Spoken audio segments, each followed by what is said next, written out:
Pessoal, vamos agora finalizar esta nossa primeira parte de introdução a Python com as estruturas de repetição. Aqui também é muito simples, tá? Não tem do while, só tem while e só tem o for. E o for ainda nós temos algumas considerações a fazer, tá? Então eu vou colocar mais uma seçãozinha bonitinha aqui. Vão ser as estruturas de repetição, tá? E começando pelo while, o while é muito simples, né? Vem o while, é o teste condicional, então teste condicional, tá? Dois pontos, e aqui vão vir as instruções do teste, tá? Então, por exemplo, se a gente quiser fazer aquela nossa famosa tabuada, tá? Eu vou colocar aqui um contador igual a 1, e aí um while, contador menor igual a 10, colocar aqui também o valor da tabuada, igual a tabuada dos 5, tá? E a gente coloca lá um print, como a gente viu, uma f-string, tá? A tabuada vezes o contador, só que eu vou fazer com que ele tenha duas casinhas bonitinhas, fique alinhado, fique alinhado à esquerda, vai ser igual, tá?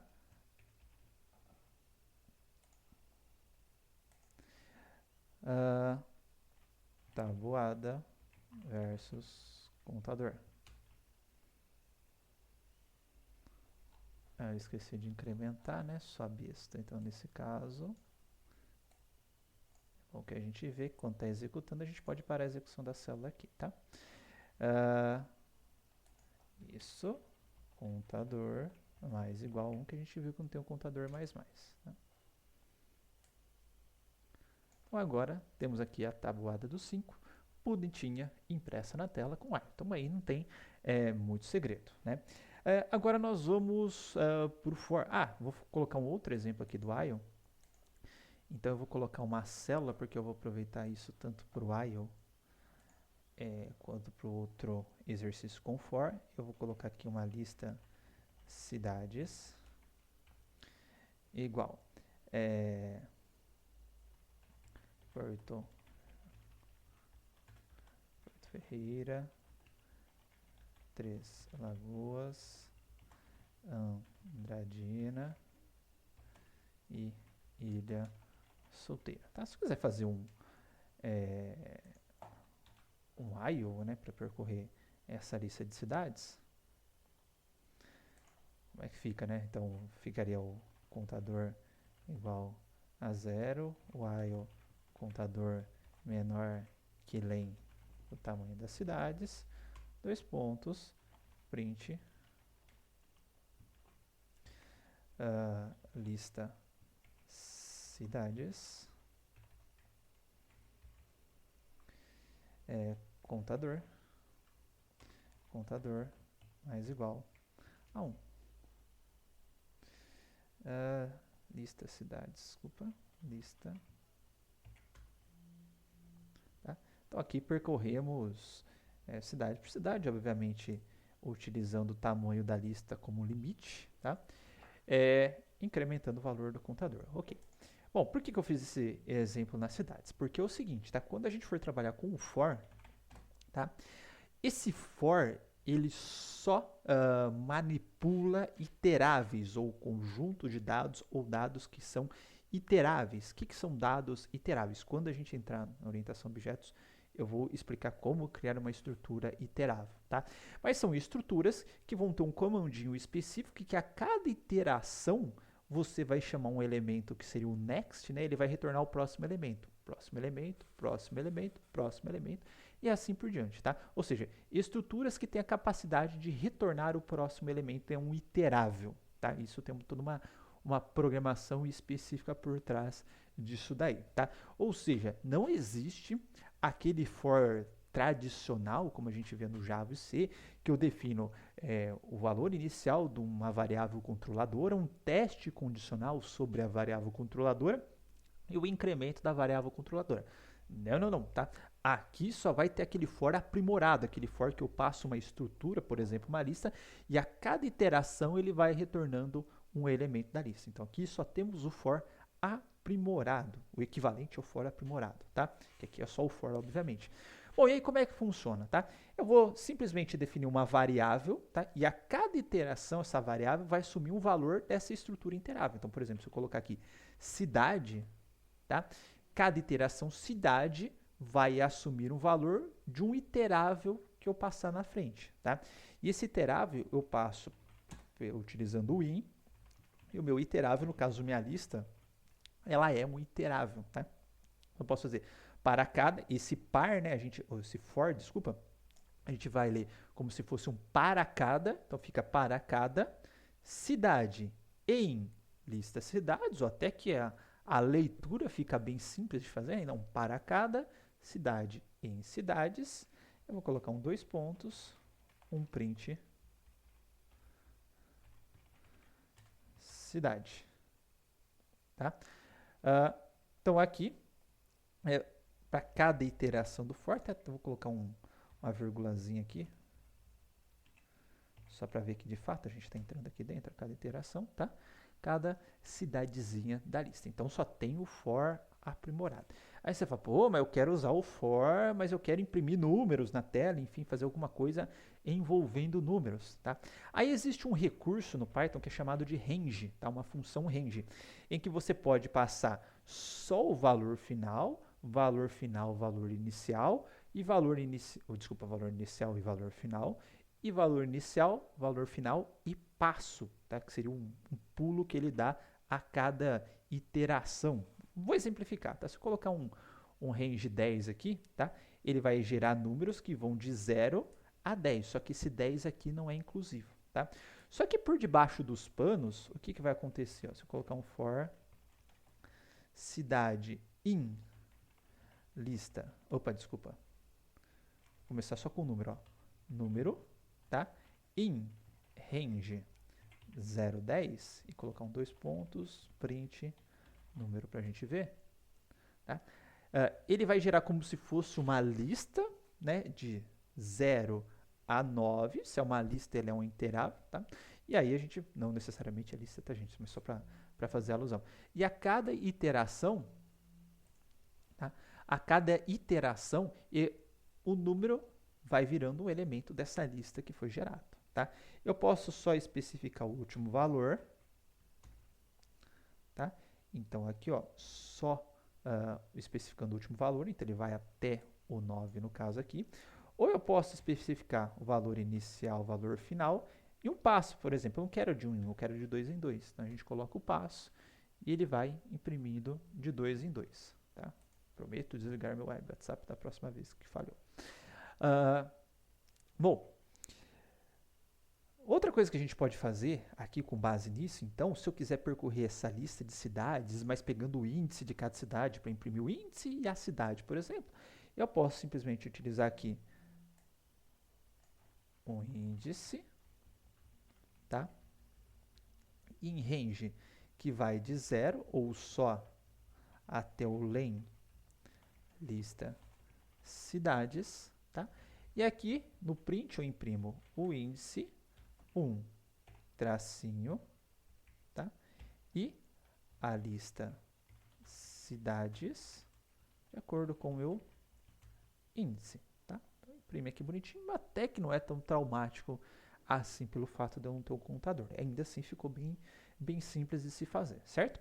Uma outra alternativa que a gente tem é o enumerate, tá? Enumerate, tá? Aí eu posso passar uma lista para ele, por exemplo, lista cidades, tá? E o que ele vai me retornar? Ele vai retornar um objeto do tipo enumerate. Esse objeto do tipo enumerate, que a gente não consegue a priori visualizar, acho que com print eu... Deixa eu ver uma coisa. Não, print também não pega. Mas a cada iteração desse enumerate, ele vai retornar um par de valores para mim, que seria o índice e o valor do elemento, tá? Então ele retorna um par de valores a cada iteração. Então guarde essa informação, tá?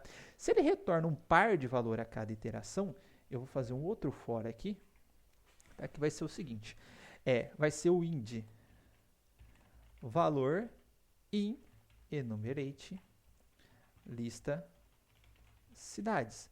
Aí o que vai acontecer, ó? Vou colocar aqui. Ah, cada elementozinho desse meu iterável que vai ser gerado pelo enumerate vai conter um par de valores. E aí o que vai acontecer? O primeiro valor do par vai ser atribuído ao int. Opa, isso aqui ficou estranho, né? E o segundo valor do par, vou colocar esse dedinho aqui, vai ser atribuído ao valor. Tá? Então, ele vai pegar aquela lista de cidades, automaticamente ele vai associar o índice 0 à primeira cidade, índice 1 à segunda cidade, índice 2 à segunda cidade, e assim por diante. Quer ver como é que vai ficar então?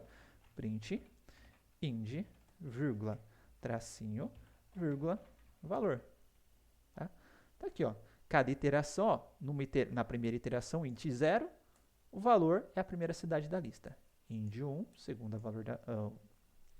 valor da lista, e assim por diante. Então, a gente tem esse recurso aqui do enumerate também, que pode ser bastante útil para nós, tá? Seguindo ainda a mesma pegada, tá? Deixa eu subir aqui para cima e carregar um dicionário, só para a gente pegar como exemplo. Caramba, fizemos coisa nessa aula, hein, gente? Ah, mas também eu sou um paspalho, né? Eu fiz o índice aqui para navegar mais fácil e aí eu não uso o índice, né? Bom, vou carregar, pode ser esse daqui, vardict. Deixa eu só dar um updatezinho nele, acrescentar mais essas duas matérias para ele ficar bonitão. Beleza. Agora vamos lá para baixo. Tá?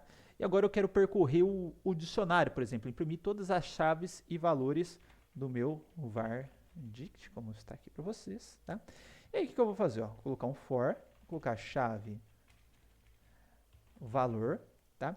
E aí existe uma função dentro do meu vardict que é chamado de items, ou itens. Tá? Ele já vai retornar, ó, uma lista de tuplas, tá? Com a respectiva chave e valor. Se eu tenho um iterável, cada iterável tem dois valores, no caso da tupla, né? Cada iteração, a chave vai assumir o primeiro valor da tupla, o valor vai assumir o segundo valor da tupla, tá? Então, nesse caso, in, tá? var dict.items, dois pontos, print, chave, tracinho, valor, e a gente imprime todo o conteúdo, ou manipula, ou percorre todo esse conteúdo do dicionário na tela, beleza? Então, se eu estou percorrendo uma estrutura em que cada elemento da estrutura tem dois ou mais valores, se tiver três, é só colocar o terceiro aqui na frente e mandar bala, tá? Por que isso funciona, tá? Porque no Python tem um negocinho bem interessante, tá? Que é chamado de desempacotamento, tá? Que eu posso fazer o seguinte, ó, val1, val2 igual. Se eu passar uma tupla, por exemplo, 10 e 20, o que vai acontecer com o val1? Virar 10, o que vai acontecer com o val2? Virar 20, tá? Então, se eu tenho uma estrutura composta, eu estou fazendo uma atribuição, eu estou separando atribuições por vírgula, ele já vai pegar cada elemento da estrutura e vai distribuindo aqui entre os valores que eu estou, entre as variáveis que eu estou realizando a atribuição de maneira sequencial. Tá? Bom, para finalizar, tá? Tem um negócio que a priori, tá? Parece ser... Deixa eu me voltar aqui, que eu não estou aparecendo na tela. Tem um negócio que a priori, tá? Ou no começo, é meio estranho, tá? Não é, vamos dizer assim, muito natural pensar dessa forma, tá? Mas é um negócio que facilita muito a vida, principalmente na hora de gerar testes, de gerar valores, enfim, que é chamado de list comprehension, tá? Compreensão de listas, o nome é meio estranho, tá?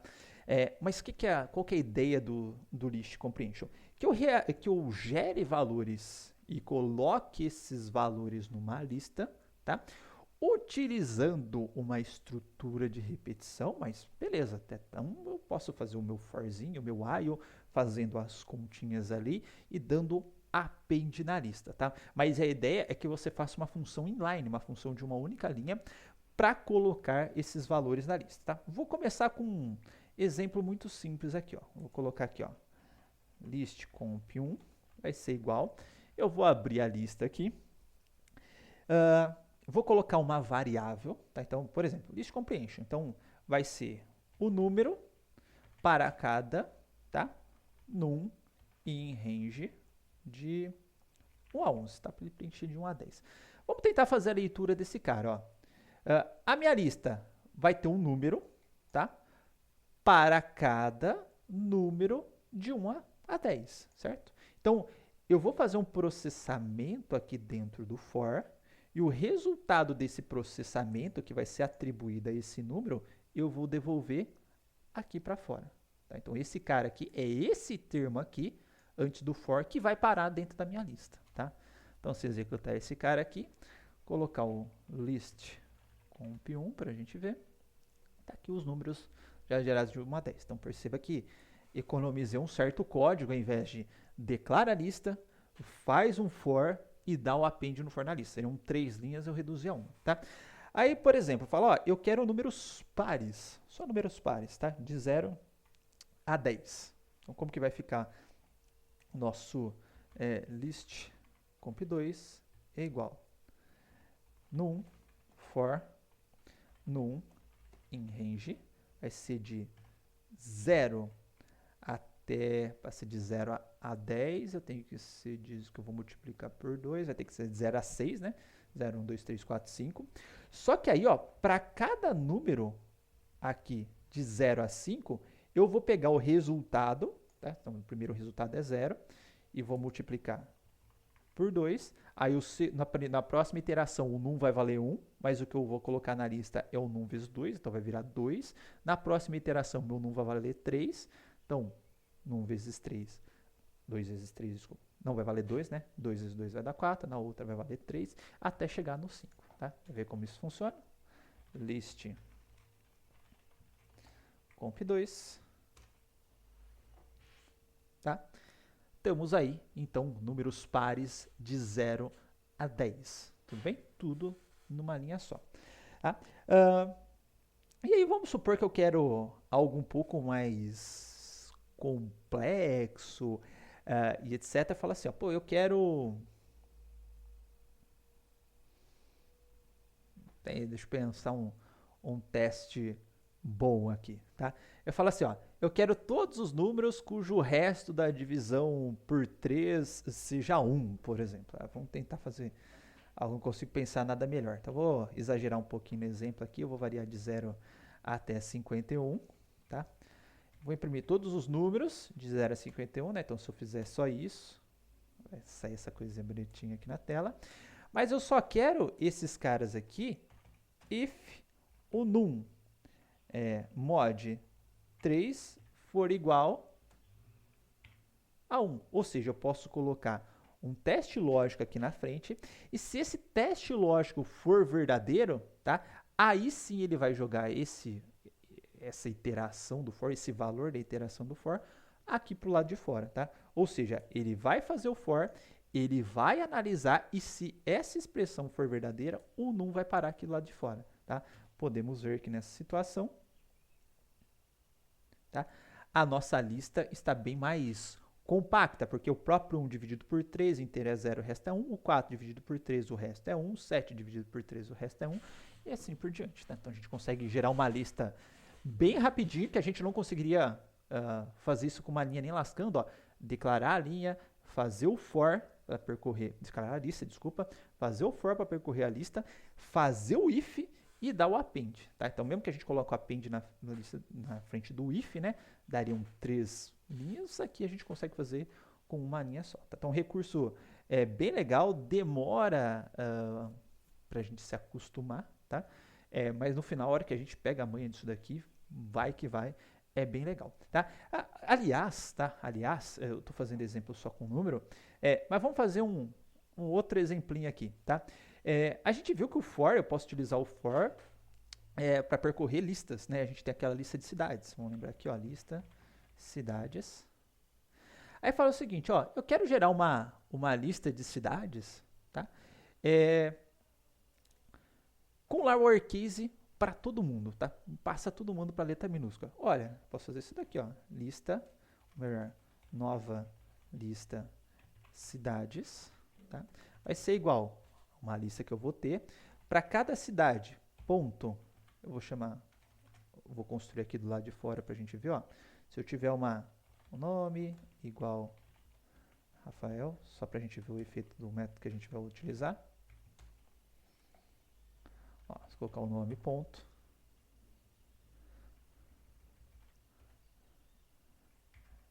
É só lower, tá na lowercase. Nome.lower jogou para baixo. Então, o que eu vou fazer? Ó? Eu vou gerar uma cidade lower para cada cidade em lista cidades. Ó. Simples assim. Ó. Vamos ver o que aconteceu no nova lista cidades. Tá? Porto Ferreira, Três Lagoas, Andradina, todo mundo padronizadinho. Tá? Então, ó, para cada cidade em cidades, como não tem teste condicional, isso sempre vai ser verdadeiro, eu vou pegar a cidade e jogar para o lado de fora, converter para caixa baixa, e o resultado desse termo aqui é que vai ser inserido na minha lista. Tá? Beleza? Então, se a gente tentar ler, ó, uma cidade caixa baixa, vai ser inserida uma cidade caixa baixa para cada cidade e na lista de cidades. Beleza, pessoal? Então, com isso, encerramos essa nossa primeira aula introdutória. Então, espero que já tenha dado para dar um highlight, ou mais ou menos como que é o funcionamento da linguagem, tá? E iremos ver coisas um pouco mais avançadas nas próximas aulas, tá? Então, até lá.